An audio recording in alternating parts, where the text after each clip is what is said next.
જય સ્વામિનારાયણ। પરમાત્માને પ્રેમના બંધનની અંદર જો લેવા માટેનું કોઈ સાધન હોય તો એ છે પ્રેમ।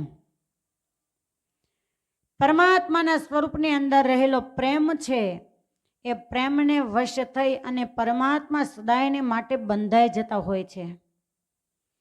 અને આપણે જાણીએ છીએ કે સારે ઉત્તર હિન્દુસ્તાન એનો ત્યાગ કરી એ છપૈયાથી છટક્યા અને સદાયને માટે ગઢપુરના લીમડાએ આવી અને અટકી ગયા।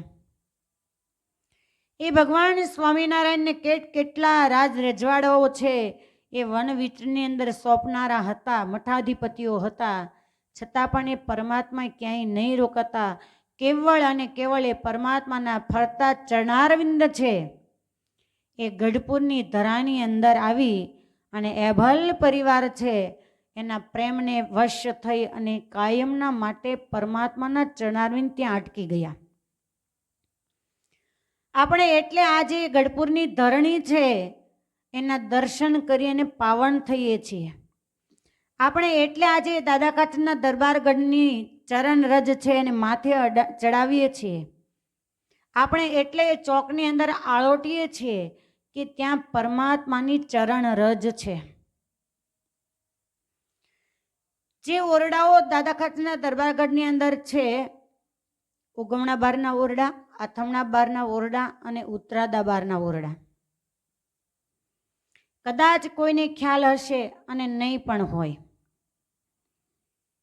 ત્રણેય ઓસરીઓ છે એ ત્રણેય ઓસરીની થઈને 24 થાંભલીઓ છે। 3 ઓસરીની અંદર 8-8 થાંભલીઓ છે, જેનો કેટલાય હરિભક્તો છે એ પૂજન કરતા હોય છે। પૂજન તો કદાચ તમે પણ કેટલાય કરી આવ્યા હશો અને તમને એટલી જ ખબર હશે કે કંઈક પણ સંકલ્પ છે એને પૂર્ણ કરવા માટે તમને કોઈએ બતાવ્યું કે આ થાંભલી છે એની પૂજા કરજો। હકીકતની અંદર તમે લોકો એમ કહો છો કે થાંભલીની પૂજા કરવી છે, એ શબ્દ ક્યારેય ન બોલો। દરબાર ગઢની પૂજા કરવી છે આવું હંમેશા બોલવું, કેમ કે સ્તંભની અંદર 24 અવતારો આજે પણ પ્રગટપણે બિરાજે છે। અને કદાચ મારા ખ્યાલ પ્રમાણે એ વાતનો તમને કોઈને ખ્યાલ નહીં હોય। અને આ વાત છે એ કોઈ શાસ્ત્રની અંદર લખાયેલી નથી, આ હું તમને પહેલા કહું છું। જે વાત હું તમને કહેવા માગું છું એ વાતો અમે વડીલો પાસેથી સાંભળેલી છે। ફૈબા અને પૂજ્યબેન, એમાં ખાસ ફૈબા અમને આ વાત બહુ વારંવાર કરતા હતા। 24 થાંભલીઓ છે, તમે ખાસ નિરીક્ષણ કરીને દર્શન કરજો। 8-8 થાંભલીઓ જે ઓસરીમાં છે એ 8-8 થાંભલી છે એની સરખી ડિઝાઇન નથી, અલગ અલગ છે। એટલે એક એક થાંભલીની અલગ અલગ નહીં, 4-4 થાંભલીઓની અલગ અલગ ડિઝાઇનો છે। પૂજન એટલા માટે કરવામાં આવે છે કે એક સમય એવો હતો કે હંમેશા દરબારગઢની અંદર સંતોની પંક્તિ થતી, કાયમ સંતો ત્યાં જમવા માટે આવે, સંતો ઠાકોરજી જમાડીને જતા રહે એટલે પછી સાંખ્યોગી બહેનો છે એને ત્યાં લીપણ કરવાનું, જેને અમારી ભાષાની અંદર અમે અબોટ કર્યો એમ કહીએ। એ દિવસો એ હતા કે આજની જેમ રિનોવેશન થયેલું નહોતું, સારી ઓસરીની અંદર લીપણ એટલે ભાઈબા એવું કહેતા કે 11 સાંખ્યોગી બહેનોની સંખ્યા હતી એ વખતે। તો એ બહેનો એવો વિચાર કર્યો કે આપણે અબોટ કરીએ ત્યારે સહેજ થાંભલી છે એ ભીની થાય, પાણીવાળી થાય, અને લાકડાને પાણી અડે એટલે લાકડાનું આયુષ્ય ઘટે, એને ઉધઈ લાગવાની શક્યતા થાય, સડવાની શક્યતા થાય।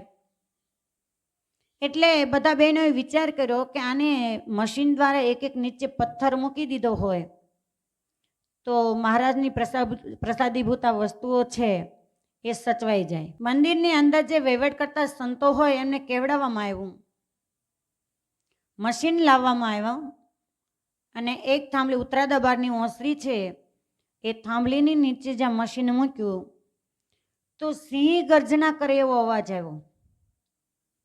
એટલે સ્વાભાવિક રીતે ચારે બાજુ બધા જોવા લાગ્યા કે અવાજ ક્યાંથી આવે છે, પણ કોઈને કશું દેખાયું નહીં. ચારે બાજુ બધા જુએ છે, કશું નહીં દેખાતા. બધાને એવું લાગ્યું કે કદાચ આજુબાજુમાંથી કોઈ એવો અવાજ આવ્યો છે, આપણને લોકોને ભ્રમ છે કે અવાજ દરબારગઢમાંથી આવ્યો. પહેલા મુજબ ફરી પાછા થાંભલીની નીચે જ્યાં મશીન મૂકવામાં આવે એ જ વખતે કોઈ સિંહ ગર્જના કરતો હોય એવો અવાજ આવ્યો. એટલે ફરી બધા આશ્ચર્યની સાથે ચારે બાજુ જોવા લાગ્યા કે અવાજ ક્યાંથી આવે છે. અને ત્યારે સંતોની સાથે એક પાર્ષદ હતા જેમણે હજી દીક્ષા લીધી નહોતી. ચારે બાજુ બધાએ જુએ છે. એ વખતે પાર્ષદ છે એને 24 થાંભલીની અંદર 24 અવતારોના દર્શન થયા. અને અવતારોએ ત્યારે પાર્ષદને સૂચન કર્યું અને કહ્યું કે તમે અમને જડ માની અને મશીન મૂકો છો, પણ અમે જડ નથી. અમે જડની અંદર ચૈતન્ય રૂપે અખંડ બિરાજમાન છીએ. પેલા પાર્ષદે સંતોને વાત કરી. હવે ધર્મ સંકટ એ આવ્યું કે હા 24 અવતારો એ સ્તંભની અંદર છે, પરંતુ એને આયુષ્ય કેવી રીતે સચવાય.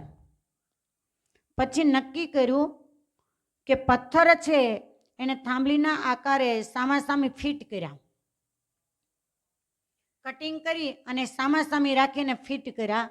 જેનો કદાચ તમે અત્યારે તો રિનોવેશન થઈ ગયું, પહેલા કોઈએ નિરીક્ષણ કરીને જોયું હોય તો ખ્યાલ હશે. પરંતુ મને એમ લાગે છે કે આમાંથી એક પણ વ્યક્તિ છે એને આ વાતનો ખ્યાલ નહીં હોય કે પથ્થર કઈ રીતે લગાવેલા છે. કેમ કે તમે તો જ્યારે ગઢડા આવો ને ત્યારે કેવું હોય કે લે દેવ ચોખા ને મેલ મારો છેડો. કેટલાય વ્યક્તિઓને મેં એવા જોયા છે કે એકાદશી ભરતા હોય, પૂનમ ભરતા હોય, દર અમાસે આવતા હોય, પણ દરબારગઢની અંદર પગ ન હોય. ઓચિંતા મળે ને પૂછીએ કે કેટલાય સમયથી કેમ દર્શનને નથી આવતા, તો તરત જ એમ કે દર પૂનમે આવીએ છીએ પણ ગોપીનાથજી મહારાજના દર્શન કરી અને નીકળી જઈએ. એક વાત યાદ રાખો કે જે દિવસે દાદા ખાચરના દરબારગઢની અંદર ગોપીનાથજી મહારાજનું મંદિર નહોતું ને, ત્યારે પુરુષોત્તમ નારાયણ પ્રગટ સ્વરૂપ એ દાદા ખાચરના દરબારગઢની અંદર રહેતા હતા. એનો મતલબ એવો નથી, હું એવું કહેવા નથી માંગતી કે ગોપીનાથજી મહારાજના દર્શન નહીં કરો તો ચાલશે. ચોક્કસ ગોપીનાથજી મહારાજના દર્શન કરવા જ જોઈએ, પણ જે તમે દરબારગઢના દર્શન કર્યા સિવાય ચાલ્યા જાઓ છો ને, બહુ મોટી ભૂલ કરો છો. તમને 6 ઓરડાના દર્શન કરવાની અંદર જો ટાઈમ લાગી જતો હોય તો કમસે કમ લીંબ વૃક્ષની નીચે આવી અને બે હાથ જોડી માથું ઝુકાવીને પછી નીકળી જાઓ. ત્યાં ઊભા ઊભા 3 ઓસરીના દર્શન કરીને વંદન કરી લો. કેવી એ ભૂમિ છે તમે વિચાર તો કરો કે આજે પણ ભગવાન સ્વામિનારાયણની પરાવાણી જે વચનામૃત છે, શબ્દ છે, આકાશનો ભાગ છે, અને આજે મહારાજની પરાવાણીના શબ્દ આકાશની અંદર ગુંજી રહ્યા છે. એવી તીર્થભૂમિ તમને ક્યાં મળશે?